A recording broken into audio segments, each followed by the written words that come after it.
Welcome to the Prophecy Club. I'm going to talk about when Jesus is going to return and also the fall of America. And this is the thing that everybody wants to know. And the problem is nobody really knows. But I'm going to kind of put things in perspective for kind of what I see on the matter. So I'm going to start with one big fat disclaimer. First of all, I do not know when America is going to fall. God has not told me. I do not know when Jesus is going to return. God has not told me. I do not know. However, I'm going to talk about some possibilities today, but I want to also say that my point is, and this is my point I'm trying to make before I even get into the broadcast, these are some possibilities, but the point is trying to say Jesus is not going to return in 20 years, or 30 years, or 40 years, or 50 years. We do not have that long. That's the point that I'm trying to make. Now, please quote me accurately. There isn't a website out there. Somebody sent me an email with a link sending me over to this website. And some guy's saying that I said that Jesus is going to return in I didn't even pay that close much attention to it. 2018 or anyway. So please quote me accurately. And if there is somebody out there saying that I have said a date, then please correct them, or I don't know, don't send them to me because I probably won't have time to go correct them. Besides that, these websites that say stuff like that seem to never have a way for you to contact them. That ought to be kind of a warning right there. Okay, so let's get into the point. There is a 400-year judgment cycle, and America's judgment arrives in 2020, said Shane Warren. Now, what is judgment? That didn't say anything about Russia attacking, nor did it say Jesus returning. It simply says America's judgment arrives in 2020. Now, what's the judgment? Is the judgment the 100,000 people being arrested? Is it a giant earthquake? Is it an economic fall, the dollars blowing in the wind like leaves? Well, again, we don't exactly know. But again, my point is, don't think you have 20 years or 30 years, but on the other hand, we still have to live life, okay? I mean, if you're thinking about going off to college, then going off to college. In other words, don't stop your life. That's very important. Don't stop your life because you think Jesus is going to return at such and such a date. In other words, we got to keep on living. That's very important. And don't let yourself get depressed over this. I mean, it's, how do I say? It's something that we sort of have to leave on the shelf a lot of the time. Once in a while, we take it off the shelf and we look at it because we get a blessing for, blessed are those that hear the prophets of this book and keep those things that are written therein, for the time is at hand. So we get a blessing for studying Revelation. We get a blessing for watching for Jesus, but at the same time, don't let it upset your world. Very important advice, especially from someone that's been in it as long as I have. All right, next point. 2020 is also 400 years from the Mayflower Compact, which was signed November 11th of 1620. 2020 is also 40 years from 1984, when God first spoke the judgment upon America to Dimitri Duduman. So 2020, now let me just tell you where I'm going with this. I'm going to make several cases why around 2020, 2021 is a high probability for judgment, the Russian attack, and things like that. But then I'm going to come back and show you several reasons why I think, no, it can't be there, or at least it's probably not there. Again, my point today is don't think you have 20 or 30 years left before Jesus returns, but on the other hand, continue to live your life. As I said, I don't know when America falls, but if God gave America 400 years for his hand of protection to be on it, will it be removed in 2020? Probably. Okay, so if God's hand of protection is removed from America in 2020, does that necessarily mean we fall in 2020 or even 2021 or 2022? Not necessarily, but again, I'm trying to say, don't think you got 20 years. If God's hand of protection is removed, is it likely that it will be removed the same day and month that it was placed? Meaning, since it was signed, the Mayflower Compact was signed November 11th of 1620, would that mean that America would fall on November the 11th of 2020? Probably not. As a matter of fact, one of the things that one of the other points I want to make is that we prophecy students, we're always trying to figure this out, and that's a good thing. There's nothing wrong with that. Are always trying to figure out a date, and there's nothing wrong with that. But just don't get hung up on it. In other words, walk on the date, but don't get concrete poured on your feet and let it harden. In other words, don't get stuck on the date. So it may be something happens in 2020, 2021, and it may not. But that's what we do. If therefore thou shalt not watch, I will come upon thee as a thief, and thou shalt not know what hour I'll come upon thee. So we are commanded in several places to watch. We get a blessing for watching. It's good to watch. It's good to try to figure out the date. But in my opinion, I think that it's more on a sliding scale.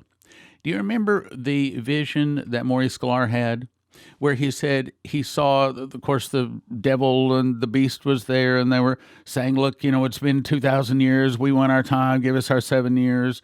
And part of it said that an angel held up a set of scales, and it was weighing the good in the earth against the bad. And at what time the bad outweighed the good, then they would turn to the beast and say, your time is here. We will now release you into the earth. And it was very close. In other words, the good still outweighs the bad, but this last time in this vision, which happened like about a year ago now, it was very close. And we were given a little bit more time, which confirms what Sundar Selvaraj was said, which we'll get to here in a moment. So, I'm not saying America falls in 2020 or 2021 or even 22. I honestly do not know. But I will tell you this, that when we see one of those 7 signs, such as Omar ushers in Palestinian state, boy, we will know that we're on a slippery down slope heading to destruction pretty quick. So that's my next point. 2020 could be the date of the Omer. Okay, so what is the Omer? All right, well, the truth is, again, we don't know.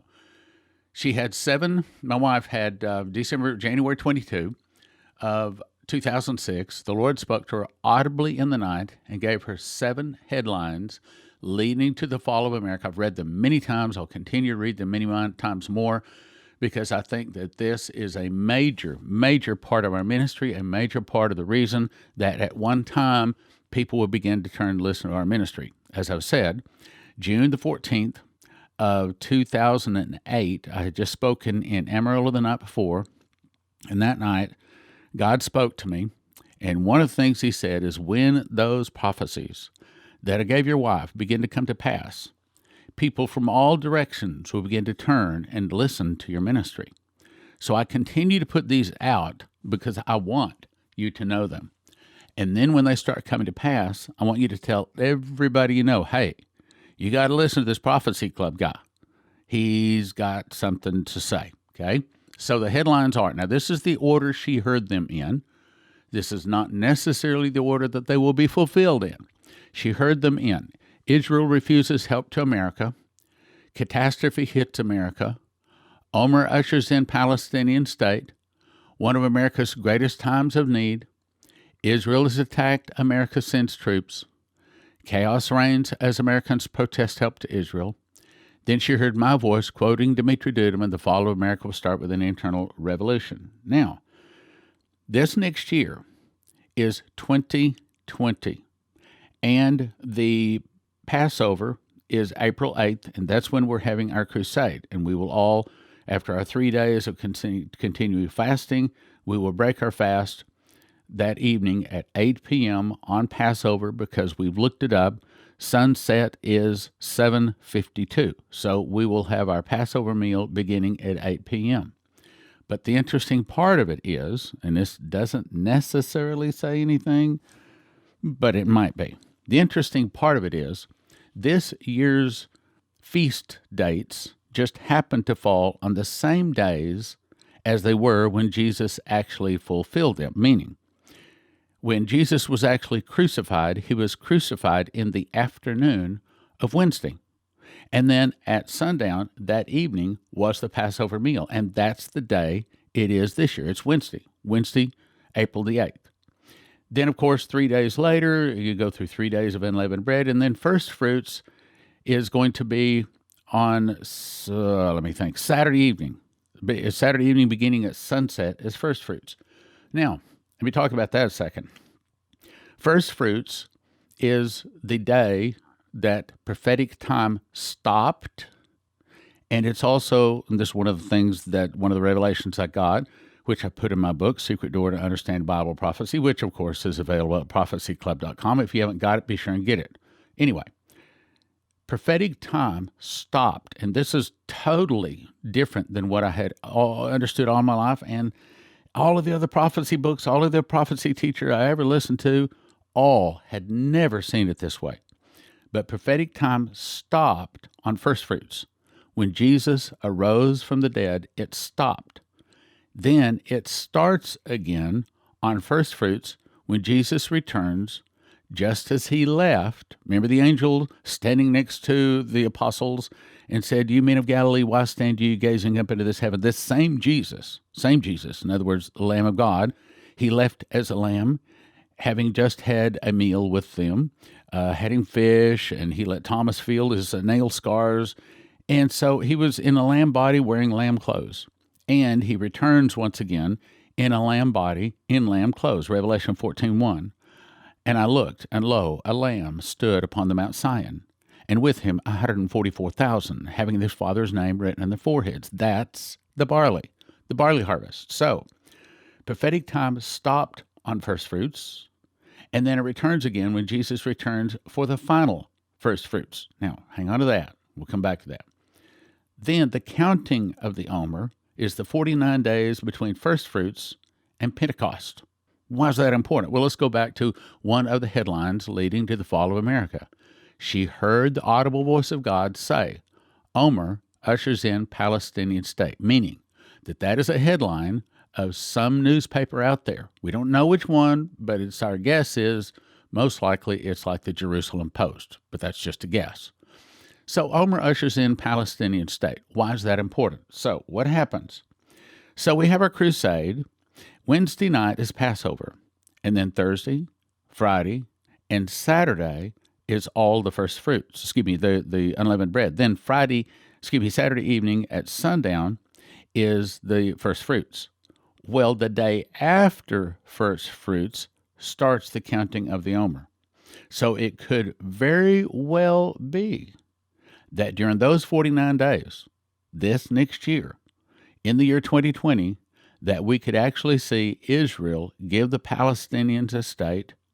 We could very well, in those 49 days, see a headline that says, "Omer ushers in Palestinian state." Now, we see that, and this buddy is going to be standing and screaming at the top of his lungs saying, "All right, the things we've been telling you about for these, 35 years now, they're coming to pass." And I think at that point, when I have been telling people these headlines, been telling people the fall of America start with an internal revolution, what the audible voice of God told me that night back in 2008 is that people from all directions will begin to turn and listen to your ministry. Right now, they don't like our ministry because our ministry is not telling them what they want to hear. See, these days in the churches, they form the church they want. They hire the pastor they want. They tell the pastor the messages he's going to bring. Now, they may not say it directly, but they vote with their checkbook. He gave me a whole dream on that, how people beat the pastors, beat the ministers with their checkbooks. You don't say what I like, you don't get my donations. That's how they control the church leadership. I asked somebody in an email the other day, and he was complaining about the churches, which, of course, there's a lot to complain about. And I said, well, okay, so why do you think so many people leave the churches?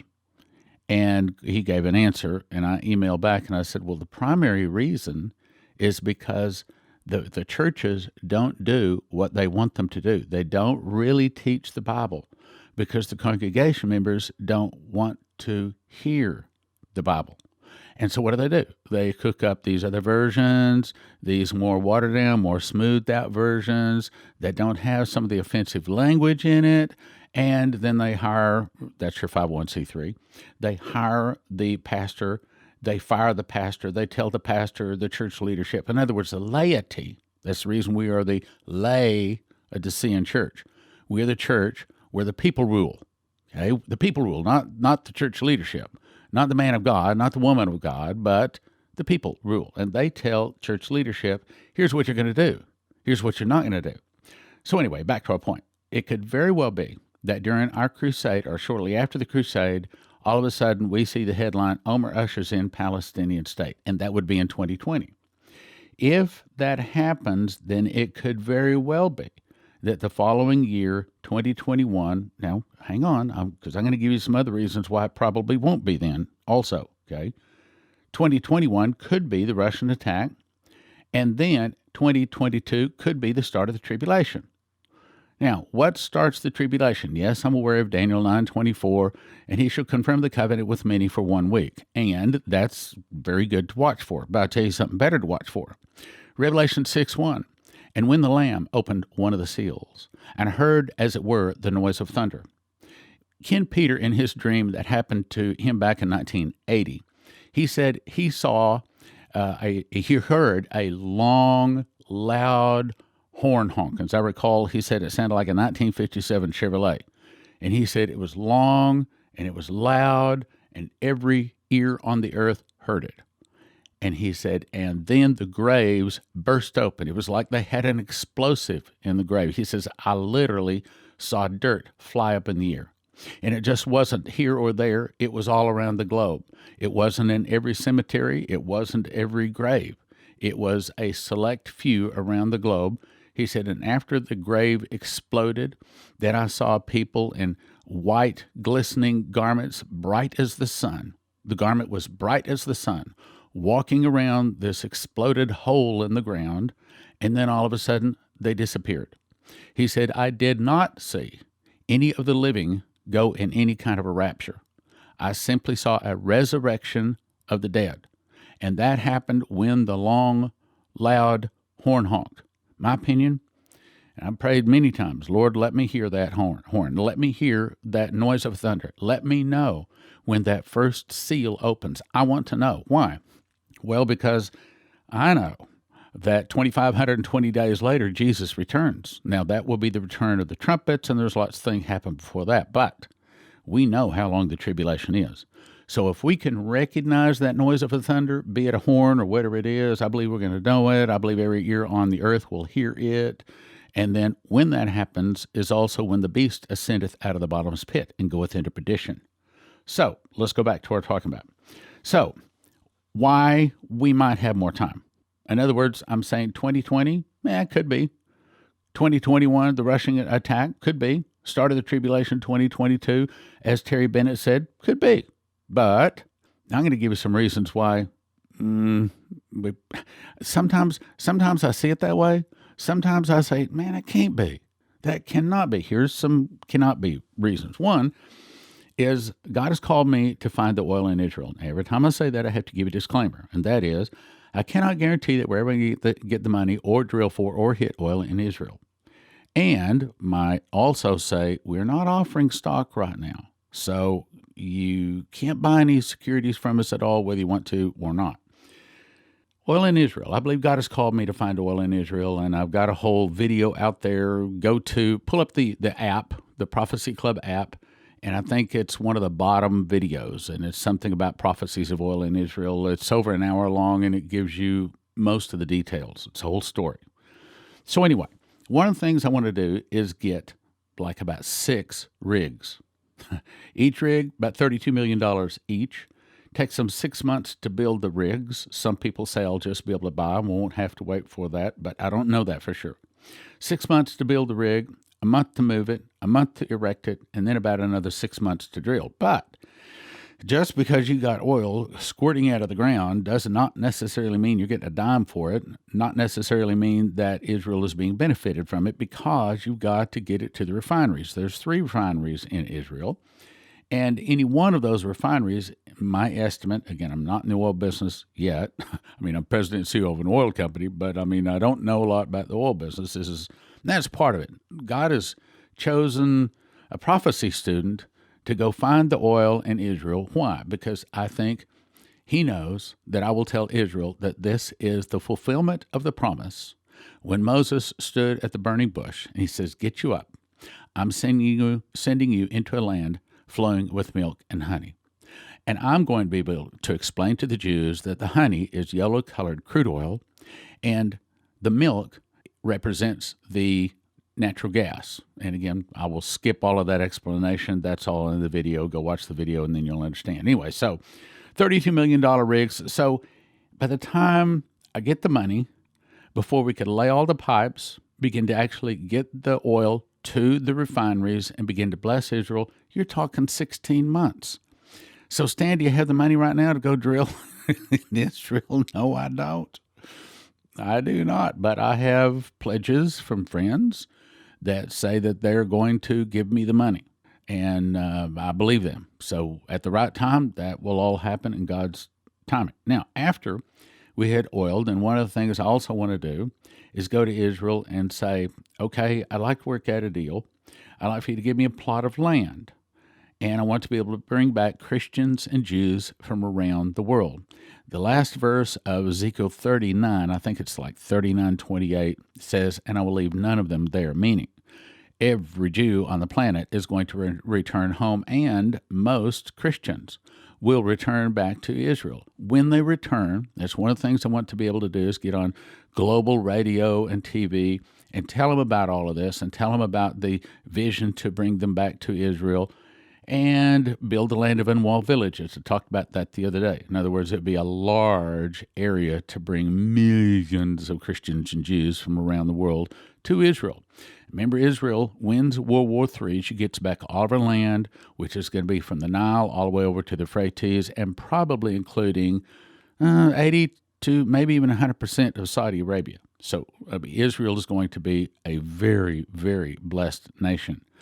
When America falls, then most of the Christians, especially if you're listening to this voice, God has told me when it is time to move. I'll tell you that one too. So one morning, I had a dream. And I dreamed that I was looking down on a plane, and there was no gangway. It was only a stair going up to this jet.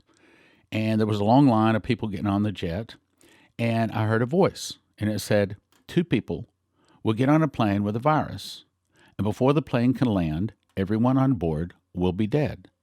This will be the beginning of the end of public air transportation. And I said, what?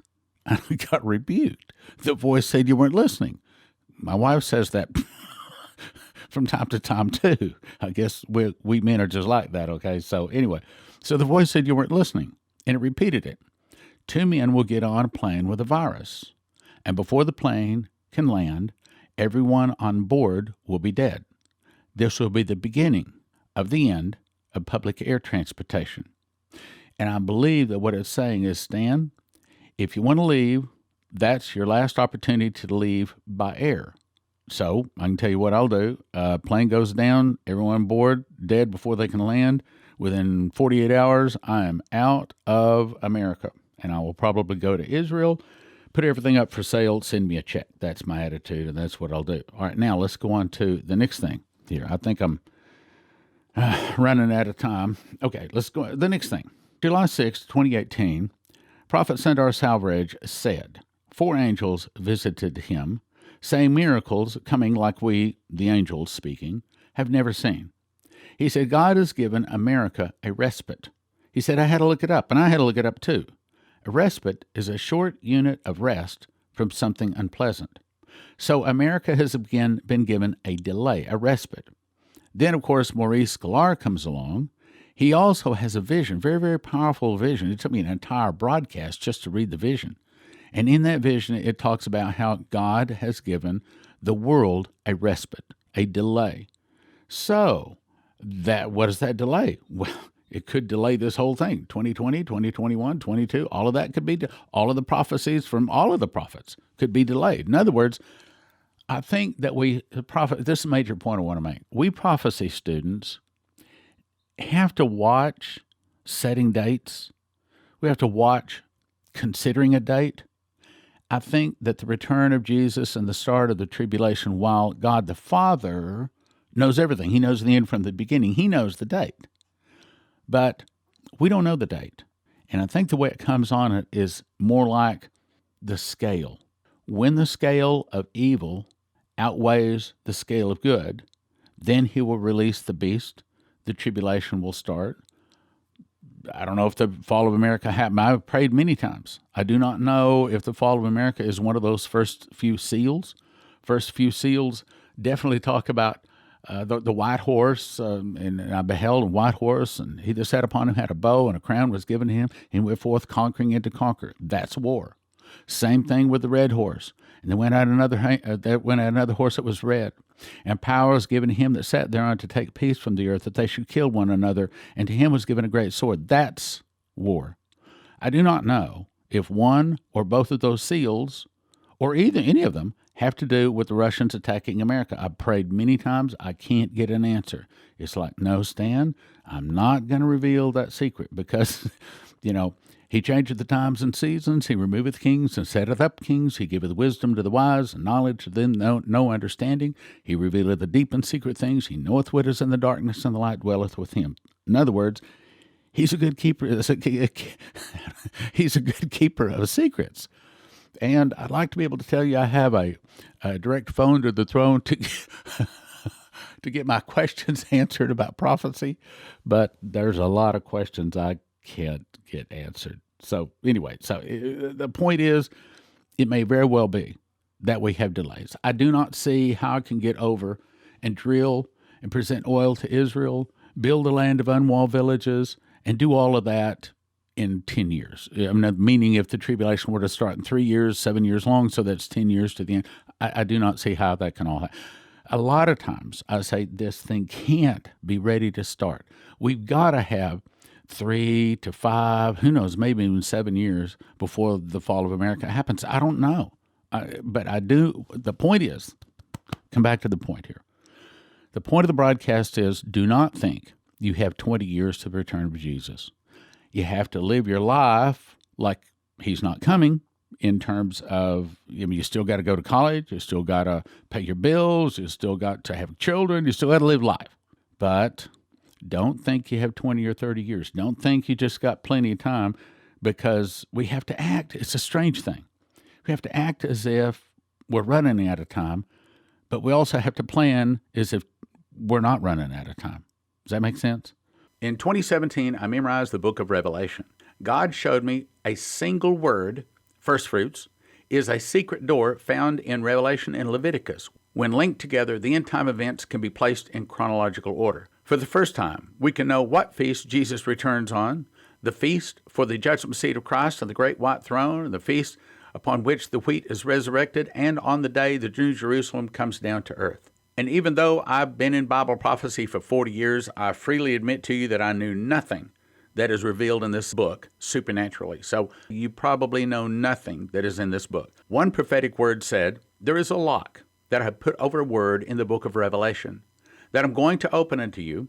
It will turn many books written on the end-time message into obsolete books. That's this book. Don't get one for $20. Instead, get 5 for $30 or 10 for $55. Or a new case price, 60 books for $250. That's 60 books in a case for $250. The secret door to understand Bible prophecy at prophecyclub.com. The easiest way to listen and watch Prophecy Club YouTube videos is to download our free app from the App Store. This is not to be confused with watchprophecyclub.com, where you can watch 26 years and over 300 DVDs for a subscription of $20 a month or $200 a year. The app allows you to watch our YouTube videos and listen to our radio programs very easily. Go check it out at your App Store. You can have instant access to over 200 titles on a recurring monthly subscription of $20 or yearly for $200 at watchprophecyclub.com.